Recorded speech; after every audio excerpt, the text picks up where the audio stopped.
Agora esta chamada está sendo gravada.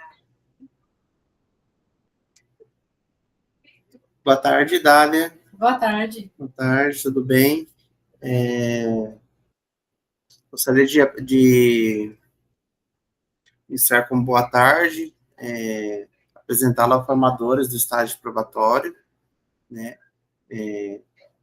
Te acolhendo, né, para que durante a implementação você possa contribuir de maneira significativa e possa explanar sobre a recomposição de aprendizagem. Certo. Gostaria de falar sobre a recomposição de aprendizagem, né, o seu conceito, né, que é um processo educacional que visa recuperar e fortalecer os conhecimentos e habilidades que foram comprometidos, seja por dificuldades individuais ou por eventos como a pandemia, né, e daí todos os alunos ficaram em casa, muitos acabaram não fazendo as atividades, né, com a pandemia. Diferente da recuperação tradicional, a recomposição pode um olhar mais amplo e estratégico para garantir que os alunos tenham acesso ao currículo e desenvolvam as competências necessárias para cada etapa da sua trajetória escolar. Né? No caso, trajetória escolar, os anos iniciais, o ensino fundamental 1, o ensino fundamental 2, né? E o ensino médio também, mas no caso aqui é o ensino fundamental, que é o 9º ano. Certo. Continuando.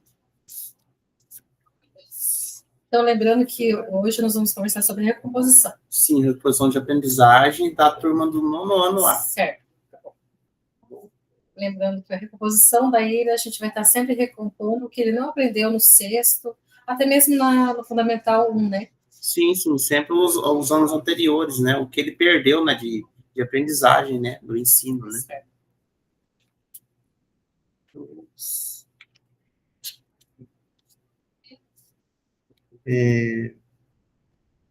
Acabei de falar sobre a introdução sobre a implementação, né, que é sobre recomposição de aprendizagem. Agora, eu vou analisar os dados do SAEB, que é o SAEB de 2023, né, que é a cada 2 anos, né. Pela porcentagem aqui, do Colégio Anitta, ele ficou em 267, então ele encaixa no nível 3, ó. Desempenho maior ou igual a 250 e menor que 275, né, que nesse nível os alunos conseguem, são capazes de localizar informações explícitas em crônicas e fábulas, identificar os elementos da narrativa em letras de música e fábulas, reconhecer a finalidade de abaixo-assinado e verbetes, reconhecer relações de pronomes e seus referentes, e relações de causa e, por consequência, fragmentos de romances, diários, crônicas, reportagens e máximas, provérbios. Outro também, interpretar o sentido de conjunções de verbos e relações entre elementos verbais e não verbais, em tirinhas, fragmentos de romances, reportagens e crônicas. Comparar textos de gêneros diferentes que abordam o mesmo tema. Referir tema e ideia principal em notícias, crônicas e poemas.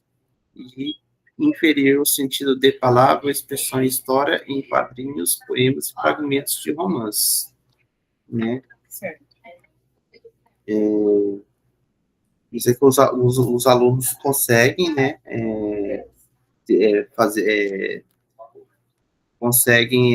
fazer dentro do conteúdo, né? Certo.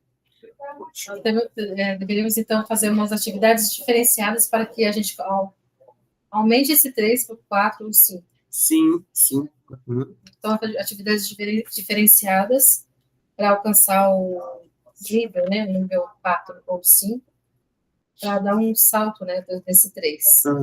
Procurar evoluir, né, esses níveis, né, esses níveis de aprendizagem.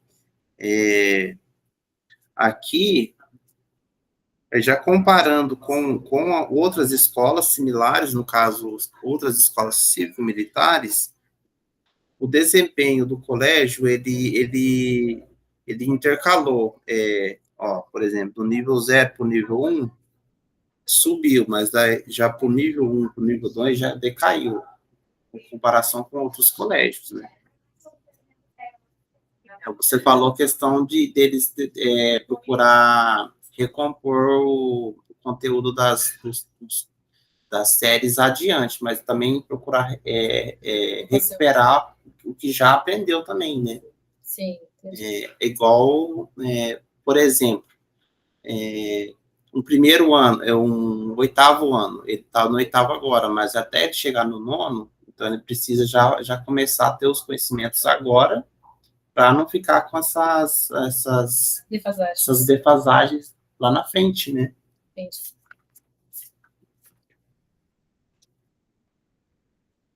Seguindo, a intencionalidade da reunião é analisar os dados do SAEB, né, que eu acabei de citar para você, né, com relação ao nível do colégio, em comparação com outros colégios, e traçar estratégias pedagógicas a fim de permanecer com os pontos positivos e melhorar os pontos de atenção, com foco na recomposição de aprendizagem.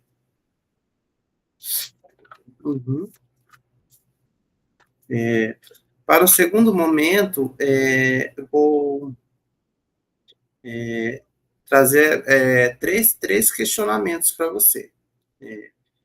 Primeiro questionamento: quais foram os principais pontos fortes e fracos identificados através dos resultados do SAEB para o Colégio Anitta? Eu acredito, assim, que os pontos frágeis, né, que você já comentou, a pandemia, ela foi um ponto que fez com que os alunos caíssem, né, porque a pandemia, ela deixou os alunos em casa, e com isso os alunos não ficaram lendo e tudo mais. Então, eles ficaram parados. Parou no tempo. A pandemia trouxe o medo também, psicológico, tudo. Então, o aluno, ele ficou muito complicado. Então, esse ponto é muito complicado para os alunos que têm uma idade mais tenra, né? Então, eles não têm a noção de que faria falta o que eles deixaram de ter nesse momento.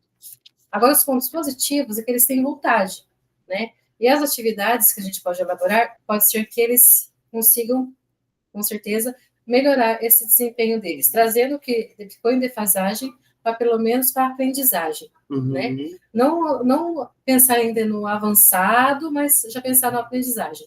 Sair dessa defasagem para a aprendizagem é um ponto muito bom. Ir para a aprendizagem, para depois começar a melhorar os índices do colégio, né, níveis estaduais, né, mais coisas maiores, assim, né.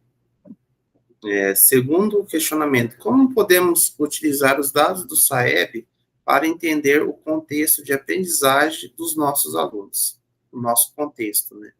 Então, quando o aluno tem a defasagem, ele tem que entender certas denominações. O que é uma defasagem? Não é aquilo que ele não conseguiu entender no bimestre, na aula.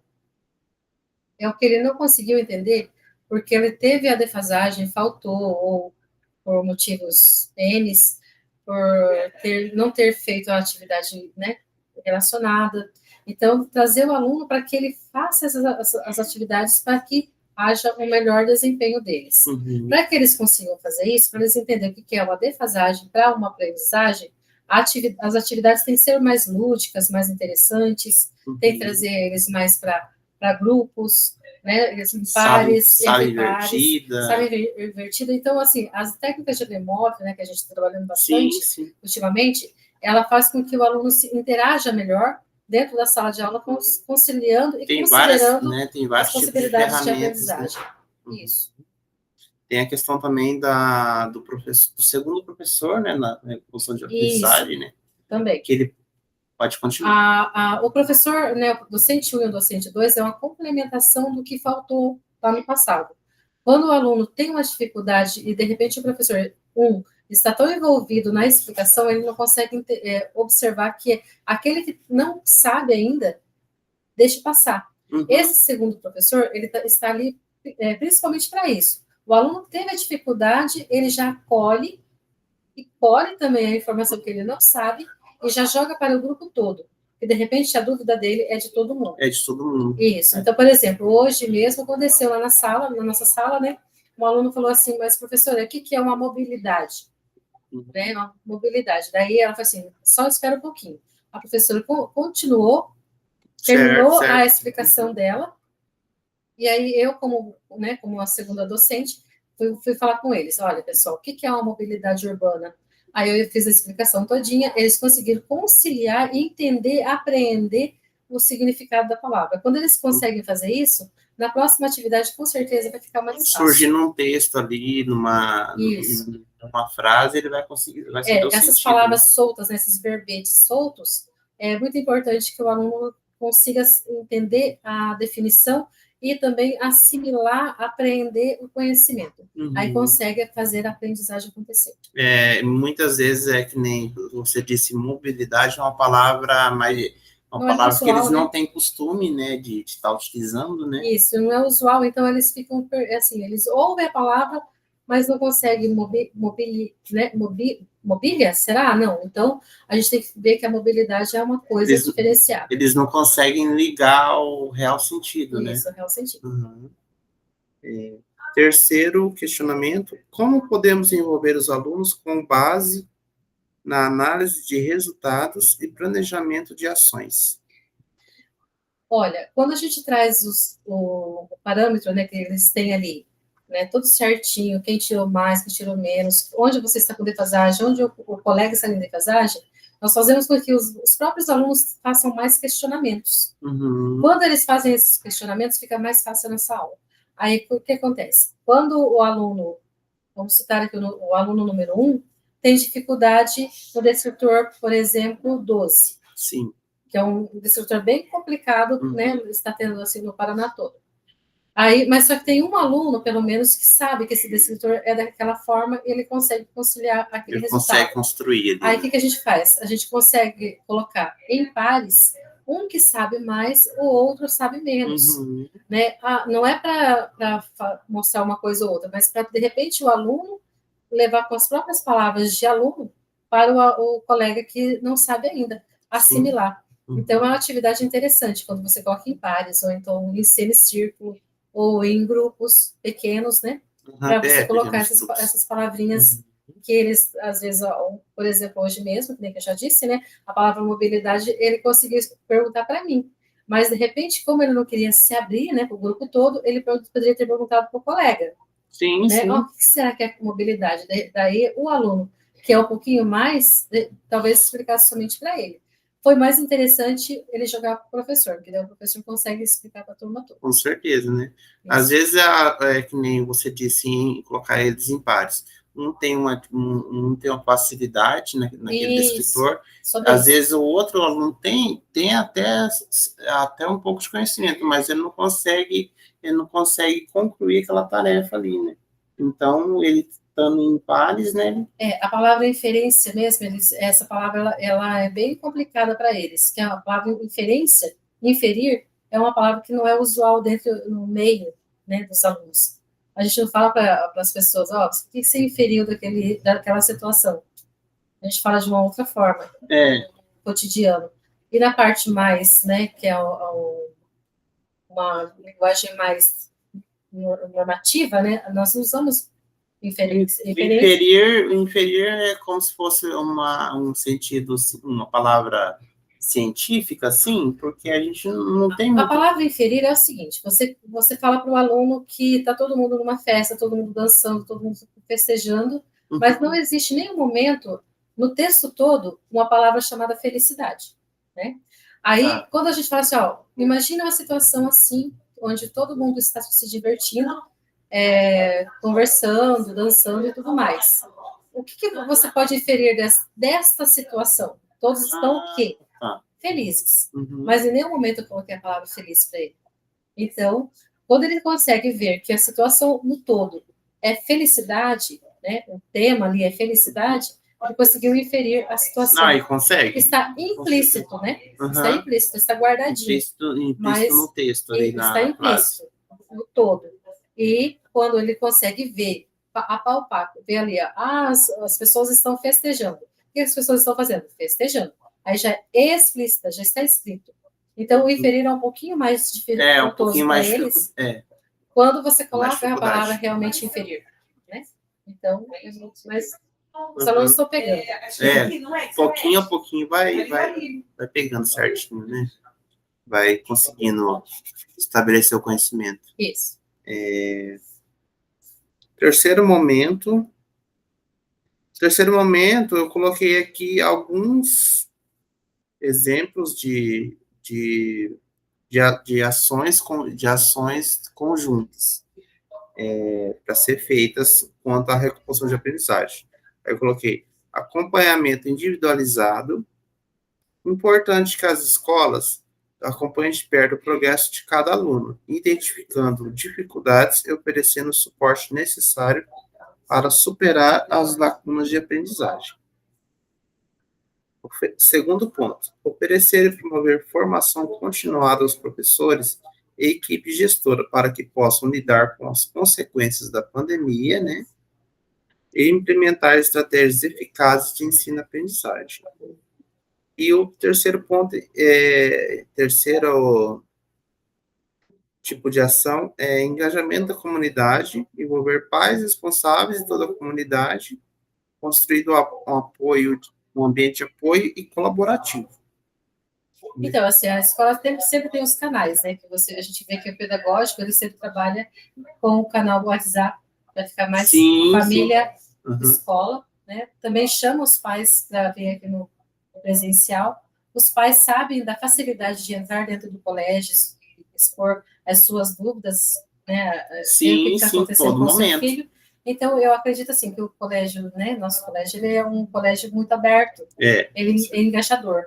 Então, eu acredito que o pedagógico acontece juntamente com a comunidade familiar. Teve também a questão, né, da entrega boletim, as festas juninas. Tem vários momentos que o pai pode estar participando e verificando, né, como que está o andamento pedagógico do seu filho, né? Até mesmo quando a diretora, né, que é a diretora-geral, ela vai no WhatsApp e manda uma mensagem convidando esses pais, ou então avisando os pais que tem atividades que estão em aberto. Então, eu vejo assim, que acontece, né? O engajamento é bem positivo. Sim. A direção, pedagogos, passa através do canal do WhatsApp a informação. Muitas vezes os pais acham que um conteúdo, alguma coisa, não entende muito, mas quando o pedagogo explica, ou a direção, os professores, eles já se sente confiante, entendem e sabe que é o bom, que o conteúdo é bom para o seu filho, né? Sim, é primordial que a família sempre esteja presente. Sim, acompanhe de perto. O acompanhamento do aluno, porque ele dá o suporte para o professor, entre aspas, cobrar um pouco mais, sabendo que o familiar está ali. Sim, né? sim. Então, eu acredito assim, que essa cobrança é para o bem. Não é uma cobrança assim, para deixar o aluno com nota ruim. Não é sobre nota, é sobre conhecimento. Sim, sim. Continuando, para a questão dos materiais, né, que utilizados para recomposição de aprendizagem, vou citar 3 aqui, porque são vários, guias e matrizes curriculares, documentos que orientam a reorganização curricular e a priorização de habilidades, né, vai priorizar qual habilidade que precisa ser recomposta, né. Sim, no ensino no ensino médio que está mais fresco para mim hoje, né? Sim, eu tenho o 9º ano, mas no ensino médio... Você tem ensino médio também. Tenho. Eu consigo visualizar melhor o ensino médio que eu trabalhei hoje. Então, de repente, você tem a habilidade de 1 a 15, né? Que você escolhe uma ali para você trabalhar o descritor, que é dentro da parte de descritores, né? Uhum. Aí você vai ensinar um descritor com base na habilidade que ele tem que construir. Que precisa desenvolver. Isso. Aí, por exemplo, deixa eu ver se eu consigo ver aqui uma habilidade. Eu trabalhei hoje com a habilidade do 3º ano, o meu quadro hoje está para o 3º ano. Uhum. Então, por exemplo, quando você tem aqui a habilidade 1, mas o que é o descritor 1? Identificar a finalidade de textos de diferentes gêneros. Isso. Né? Então, você consegue mostrar para o aluno qual é a defasagem dele, através dessa defasagem, aprendizagem e avançado, né? Uhum. Então, eu tenho também o quadro do 9º ano, só que eu não trouxe hoje. Então, a gente pode observar que quando você pega uma habilidade e transforma ele em descritor, você consegue mostrar para o aluno onde que ele está em defasagem e consegue trazer a sua aprendizagem final, né? Uhum. Consegue trazer através de conteúdos adaptados, de acordo com se o aluno se ele aprende mais rápido ou ele demora um certo tempo também, Isso. né? Segundo aqui, materiais, Guia de Avaliação e Mediações Pedagógicas. Oferece orientações sobre avaliações diagnósticas, formativas e somativas, além de estratégias de mediação pedagógica. Isso. Quando ele sabe onde ele está com defasagem, o próprio aluno, né, quando eu mostro para ele assim, ó, gente, hoje nós vamos trabalhar o descritor do dia hoje, foi o descritor 04, que é da inferência, né? Por isso que eu falei hoje. Sim, sim. Então, o descritor da inferência, que é o 04, aqui, ó. É a habilidade 3, inferir informações, né? Ó, inferir informações em textos. O descritor 04. Então, como eles estavam em defasagem, aí eu falei assim, pessoal, então hoje vocês vão aprender o que é a palavra inferir, primeiro, o que é inferir. Depois, inferir informações. Informações você já sabe onde, no texto. Então, toda vez que a gente começa a aula com o descritor no quadro, mostrando para ele o caminho que a gente vai seguir, eu acredito que fica mais fácil. Então, são caminhos que a gente vai percorrendo, perpassando com eles. E mais um material que é utilizado, recursos digitais ou não digitais que podem ser utilizados para contextualizar. Né? Todos os possíveis. A gente vai lá no Quizzes, a gente também tem as atividades do RCO, exercício do RCO, né, que tem o RCO+, que tem a planejamento, e depois tem ali.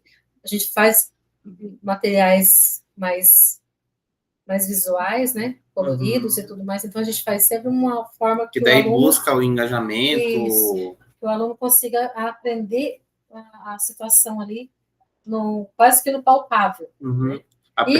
Consegue aprender jogando, né, com uma coisa que... Uma atividade bem interessante que eu fiz, né, que eu fiz a recomposição, eu fiz até no ensino médio, mas eu apliquei também no 9º ano. Foi fazer um cartaz com cola, né, com com velcro, onde ele tinha que pôr as palavras para não ficar repetindo o nome do personagem. Então, ele tinha que colocar seu, ele, dele, e assim foi montando o cartaz todo, né, de uma forma diferenciada. Bacana. Continuando, que está falando digitais, vídeos interativos, infográficos, simuladores, né, e jogos educativos, né, que são materiais utilizados na recomposição de aprendizagem. Concluindo, Dália, observações e considerações. A recomposição de aprendizagem é um processo que visa recuperar e fortalecer os conhecimentos e habilidades que podem ter sido prejudicados, por exemplo, devido à pandemia, né? Um exemplo. É mais do que simplesmente recuperar o conteúdo perdido. Trata-se de reconstruir a base do conhecimento e garantir que os alunos possam avançar de forma eficaz, né? Não fique lacunas e não apenas escutem o conteúdo, mas consigam entender. E avançar, né? Isso. Agradecendo a professora Idália pela sua participação no Formadores do Estágio Probatório. Muito obrigado. De nada, disponha. Estamos aí. Opa, brigadão, hein? Tchau, tchau. Tchau, tchau.